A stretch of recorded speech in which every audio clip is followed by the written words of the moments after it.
नमस्कार। देश और दुनिया की तमाम फटाफट खबरों में आपका स्वागत है। खबरों के लिए आपसे निवेदन कि यदि आपने हमारे चैनल को सब्सक्राइब नहीं किया है तो कृपया करके आपके अपने चैनल को सब्सक्राइब कर लें। आप सब्सक्राइब करते हैं तो हमें हिम्मत होती है सही और सच्ची खबरें आप तक पहुंचाने की, वरना मीडिया किस तरह की खबरें आपको दिखाता है यह आप भली भांति जानते हैं।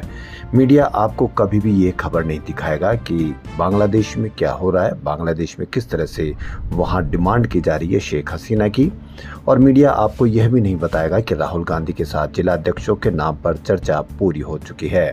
जी हां, यह है बड़ी खबरें।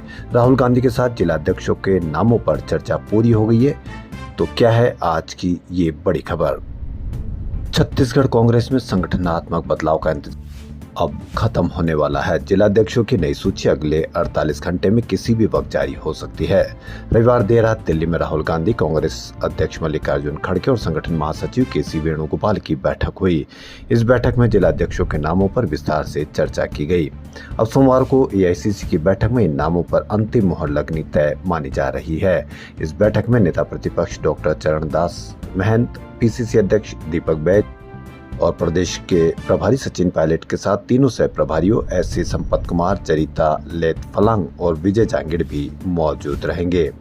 कांग्रेस ने संगठन सर्जन अभियान के दौरान 9 से 17 अक्टूबर तक प्रदेश के 41 जिलों में पर्यवेक्षक भेजे थे। हर जिले से 6 नामों का पैनल तैयार कर एआईसीसी को भेजा गया था। वहीं शेख हसीना को फांसी की सजा। जी हां, बड़ी खबर बांग्लादेश से। बांग्लादेशी कोर्ट ने छात्रों की हत्याओं का दोषी माना। यूनुस ने भारत से हसीना को सौंपने की मांग की है।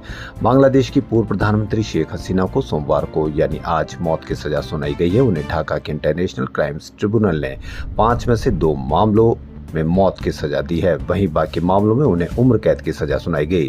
ट्रिब्यूनल ने शेख हसीना को जुलाई 2024 के छात्र आंदोलन के दौरान हुई हत्याओं का मास्टरमाइंड बताया। वहीं दूसरे आरोपी पूर्व गृह मंत्री असदुज्जमान खान को भी 12 लोगों की हत्या का दोषी माना और फांसी की सजा सुनाई। सजा का ऐलान होते ही कोर्टरूम में मौजूद लोगों ने तालियां बजाई।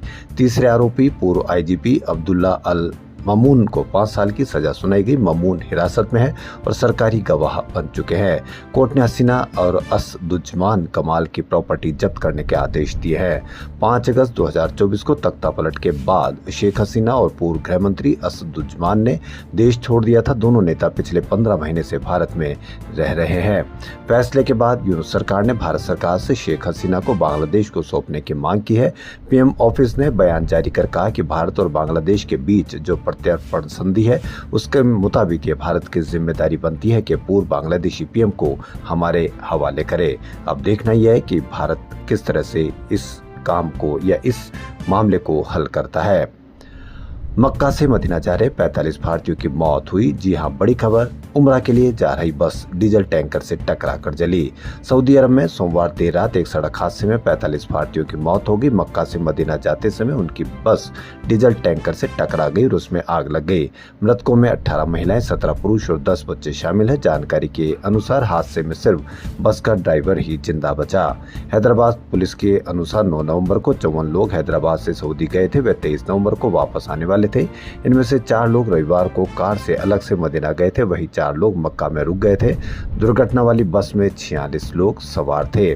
मृतकों में ज्यादातर हैदराबाद के बताए जा रहे हैं। हादसा मदीना से लगभग 25 किलोमीटर दूर मोरास के पास भारतीय समय के अनुसार रात लगभग 1:30 बजे हुआ। उस समय कई यात्री सो रहे थे, उन्हें बचने का कोई मौका नहीं मिला। तेलंगाना सरकार ने कहा कि वह रियाद में भारतीय दूतावास के संपर्क में। राज्य सरकार की ओर से जारी बयान में बताया गया कि मुख्यमंत्री रेवंत रेड्डी ने दिल्ली में मौजूद अधिकारियों को निर्देश दिए कि वह दूतावास से नजदीकी तालमेल बनाकर पीड़ितों की पहचान और अन्य औपचारिकताओं में मदद करे। टैरिफ विवाद के बीच भारत और अमेरिका ने पहली डील साइन की है। इस डील के तहत भारत अमेरिका से करीब 2.2 मिलियन टन एलपीजी खरीदेगा। ये भारत की सालाना जरूरत का 10% है। ये डील केवल 1 साल यानी 2026 के लिए है। यह डील भारत की सरकारी तेल कंपनियां Indian oil corporation, Bharat petroleum corporation और हिंदुस्तान पेट्रोलियम कॉरपोरेशन ने अमेरिकी एनर्जी सप्लायर्स चेवरॉन, फिलिप्स 66 और टोटल एनर्जीज ट्रेडिंग के साथ की है। पेट्रोलियम मिनिस्टर ने इस डील को ऐतिहासिक बताया। उन्होंने कहा कि दुनिया का सबसे बड़ा और तेजी से बढ़ता एलपीजी मार्केट अमेरिका के लिए खुल गया। हमने एनर्जी सप्लाई को डाइवर्सिफाई करने के लिए कदम उठाया है। वहीं कॉमर्स मिनिस्टर पीयूष गोयल ने कहा कि एनर्जी वो एरिया जहां सबको साथ काम करना चाहिए। पीडीपी चीफ और जम्मू कश्मीर की पूर्व सीएम महबूबा मुफ्ती ने केंद्र सरकार पर आरोप लगाया कि 10 नवंबर को लाल किले पर हुआ विस्फोट देश भर में बढ़ती असुरक्षा की भावना और जम्मू कश्मीर में केंद्र की नीतियों की विफलता को दिखाता है। महबूबा ने कहा कि आपने दुनिया को बताया कि कश्मीर में सब कुछ ठीक ठाक है, लेकिन कश्मीर की परेशानी लाल किले के सामने गूंज रही है। आपने जम्मू कश्मीर को सुरक्षित बनाने का वादा किया था, लेकिन उसे पूरा करने के बजाय आपकी नीतियों ने दिल्ली को असुरक्षित बना दिया है।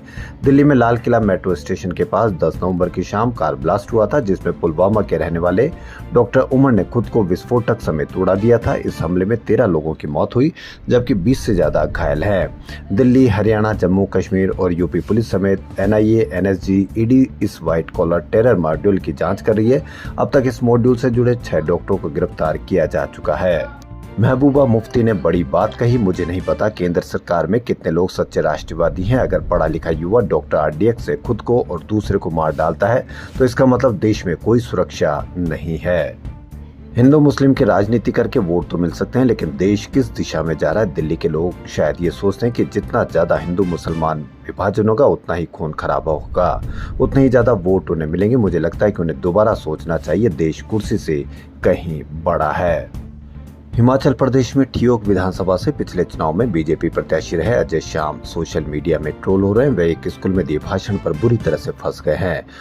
सनातन विरोधी और ब्राह्मण समाज का अपमान करने के आरोप लगे हैं। देवभूमि क्षत्रिय संगठन और कई ब्राह्मणों को माफी मांगने की चेतावनी के बाद उन्होंने माफी मांगी। दरअसल सनातन के नाम पर राजनीति करने वाली बीजेपी के महासू जिला के पूर्व अध्यक्ष अजय श्याम ने पुनर्जन्म, किसी व्यक्ति के मरने के बाद किए जाने वाले कर्मकांड और ब्राह्मणों की भूमिका पर सवाल उठाए थे। ठियोग विधानसभा के आर्यन पब्लिक स्कूल क्यारा के एक कार्यक्रम में बीते शुक्रवार को अजय श्याम ने कहा कि आपका पुनर्जन्म होगा, इस बात को दिमाग से निकाल दे।